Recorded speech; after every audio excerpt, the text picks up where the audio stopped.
fam, since we do have a lot to cover today and not a lot of time, I do want to start off by talking about what you just mentioned, Prigozhin, because Prigozhin was officially confirmed dead as of a couple days ago. His remains were matched to the manifest by this Russian investigative committee that was looking at all the remains of all the people on the plane.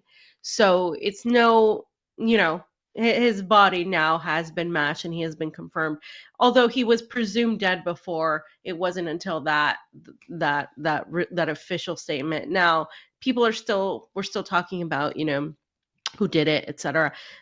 People have to remember that Prigozhin has a long list of enemies, including a lot of the Chechens who didn't like him, and these are, the Russian Chechens. They didn't like him at all. You have obviously, I think, elements within Russia who didn't like him, but you have, of course, the West, the intelligence apparatus, and a lot of people have been pointing to Vladimir Putin, but that's just so simple and so illogical, based on everything I said last time. Like, Putin was really paying attention to the summit, even though he wasn't there in person.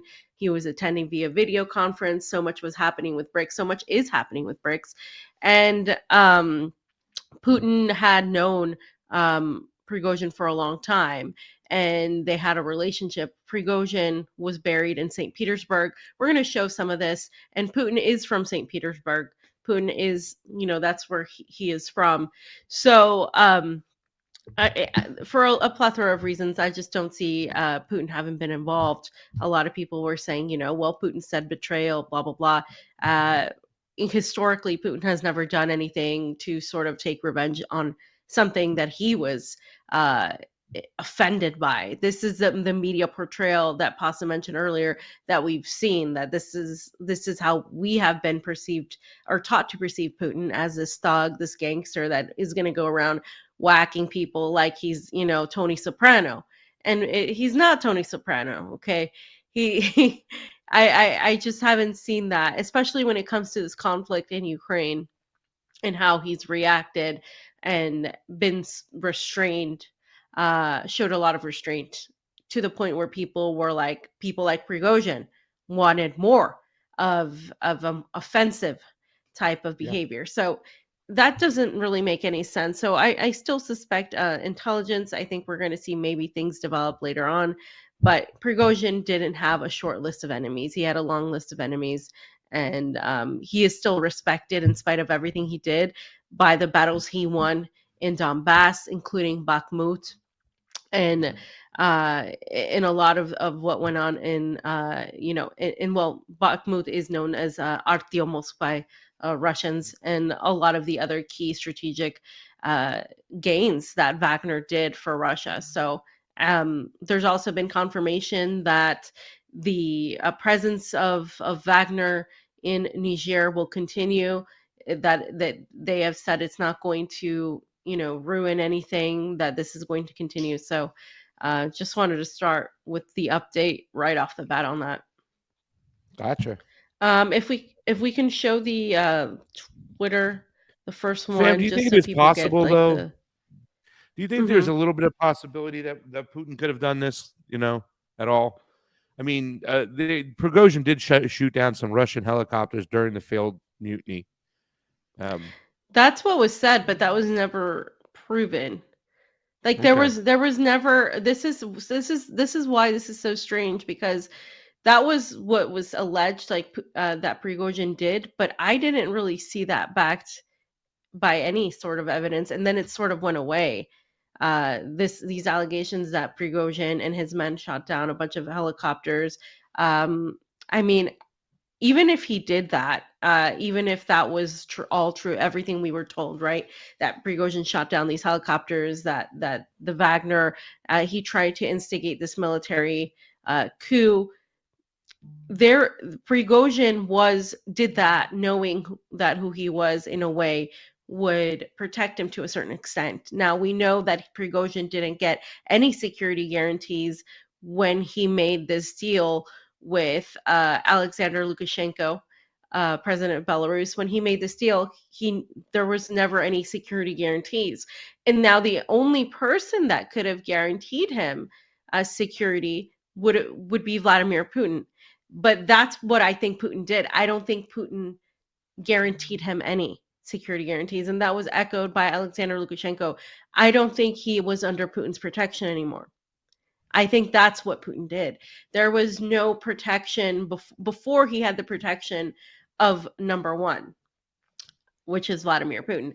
And now, after he did that, Putin was never going to protect him again. And like I said, he had many enemies, but Putin himself pulling the trigger or orchestrating this rather messy attempt at Prigozhin's life, or that eventually did kill him, with 9 other people, at least 3 of them who had nothing to do with Wagner necessarily, really on the front lines or in terms of fighting, to kill these people just to get Prigozhin is just not something that, based on Putin's history and based on the history of how he's acted as a leader of the Russian Federation, he would do.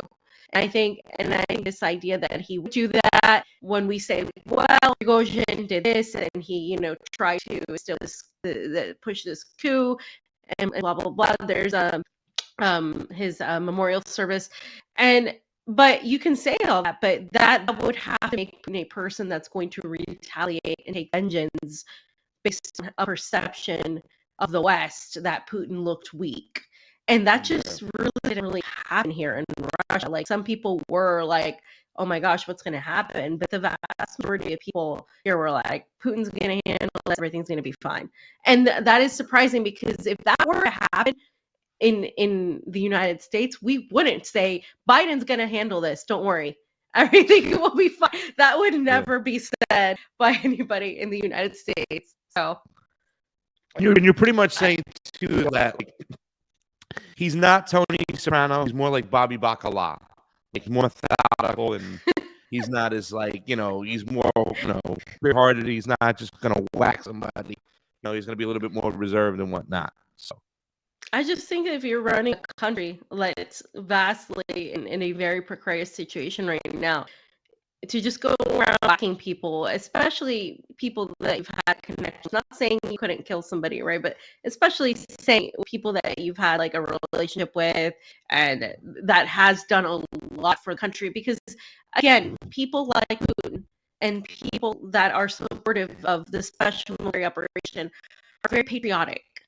They very much support what Russia is doing. They see it as an existential war.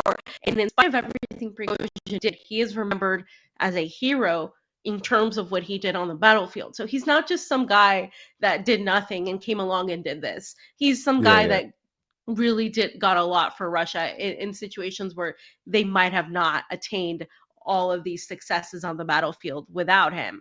And again, Putin just doesn't have this history of doing that sort of thing, in spite of what we might have been led to believe. So yeah, I just don't, I mean, people can think whatever they want. There's no, evidence tying Putin either to this at this point. And I doubt we will ever see it, even if it were true. I don't think it's true at all. I think that's just the Western perception.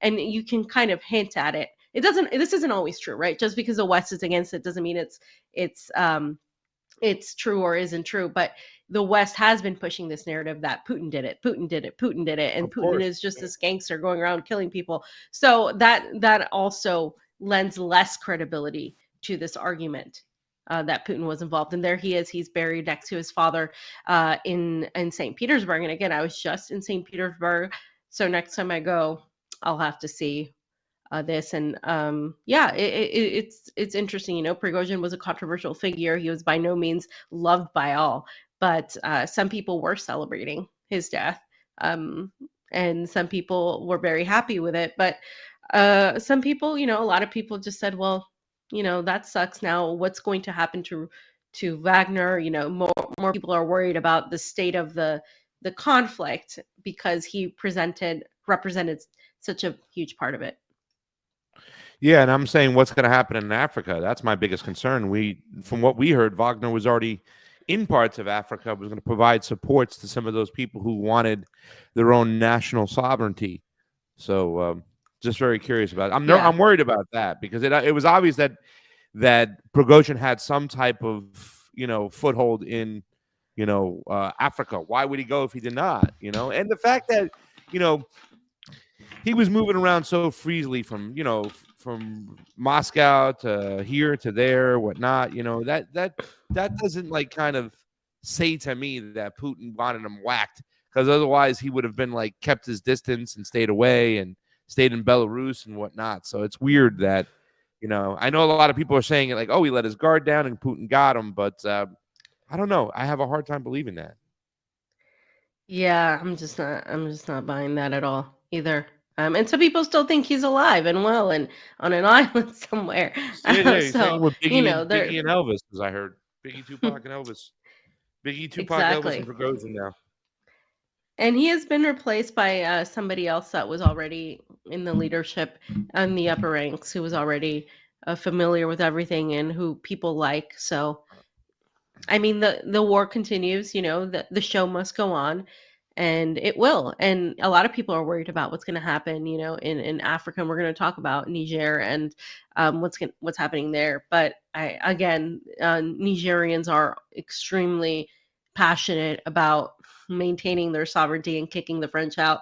So I think Wagner is, as far as I know, as I mentioned, they're going to continue their presence there and helping, because they have a long history in Africa, as we know.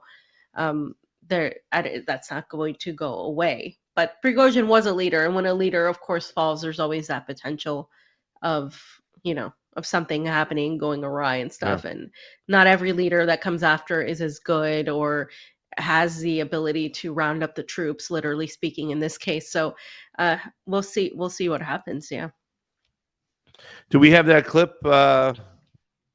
I didn't find the one where What clip? Nikki Haley was saying, "Look at Prigozhin," but there is a clip I put in there of how the Republicans were arguing on the stage, and look at how these warmongers. It's like when it comes to Russia, when it comes to China, fam. Everybody on stage wanted war. The one who didn't want war in Ukraine was more Vivek, but we know how Vivek is when it comes to China. So Yeah. he's a China hawk. So I mean, if that's the best you have to offer, please take a look. Stage, you've been pushing this lie all week, Nikki. You want to go and defund Israel? You want to let me address that. I'm glad you brought that up. I'm going to address each of those right now. You turn it up, or is... The false lies of a professional politician. There you have it. Your watch, so the reality is, America less than you have no foreign policy experience, and it shows. And you know what? The foreign policy experience that you all have shows in the pointless wars we've gotten into. I have to address that. So our relationship with Israel will never be stronger than by the end of my first term. But it's not a client. There it is. It is a friendship. And you know why? You've been. But you saw she's like, you want to give in to Russia in Ukraine? Like, she's still pushing it. She pushed it the other day. She said the other day, I wish I could find the clip, but she's like, we can't give up in Ukraine. Ukraine has done so much work. The Europeans have put more money in than us. And then they have Mitt Romney going, we haven't lost one life, and it's 5% of our budget. They're just warmongers like crazy. They don't give a damn what's going on in Ukraine, Russia.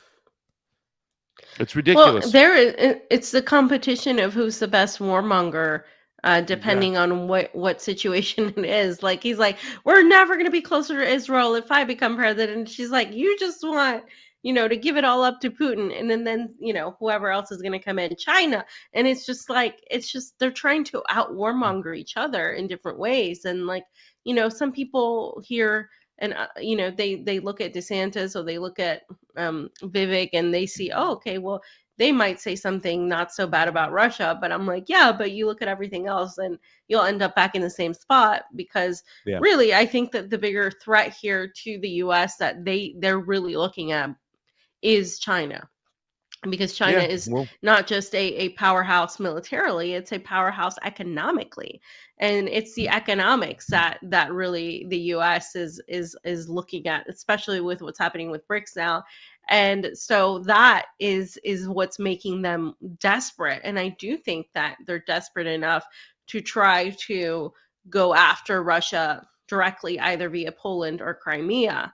And I genuinely believe this. Like, I would hope that they wouldn't be, but I do see the conflict of going one of two ways. And I'm thinking more Poland than Crimea, just because Crimea is so pro-Russia. The people of Crimea are so pro-Russia, and Russia has a stronghold there, has a presence there. But Poland has notoriously been anti-Russian, in spite of the fact that they were among the people that were most Liberated. brutalized, by the Nazis, and they were liberated by a huge portion of the Soviet Union, the communists, so to speak. And Russians themselves are weary of Poles for that reason, because of that. The way they are so anti-Russian. So I do see Poland as being a potential area for the West to exploit this renewed conflict against Russia, because that's really, they would have a lot of people on their side there. But we'll see what happens on that one. The Polish government is so pro-West too; it's ridiculous. I don't necessarily think all the Polish people are like that. In fact, one of my friends, Tatiana Moroz, just got back from Poland. She was there for almost like a month, and she was upset that she couldn't even access the RT channel over there. They won't even let you do it. Like, the government has gone all in. And we remember what happened when there was a Russian official who got blood or paint thrown on him, honoring a spot in which, the Russians came in, the communists, and liberated some of these concentration camps, opened them up, and, what I'm saying, from the Nazis. So it's kind of crazy. And the other day, fam, Nikki Haley did say too as well, and they are making this connection. They're saying that a win for Russia is a win for China. So they're starting to say that together, American politicians. They're starting to lump that together a lot lately. And, even because Vivek's rhetoric was always like, the worst thing that can happen is a Chinese-Russian unity. And that's what we're doing with the war in Ukraine. And I mean, it's kind of comical for him to hear him say, what I would do is like, well, I would find out and we can do this, but I would absolutely not let China and Russia come together. It's like, hey, buddy, I think you're past that point. It's no longer your decision. The West can't. No, they're already. So you're done. a little bit late on that. But yeah, you're right. Yeah. That all the candidates, they just try to out warmonger who's the tougher than the other person. It's ridiculous. Yeah, no, that ship has sailed. Russia and China are huge allies already, and there's nothing that that's going to change on that. So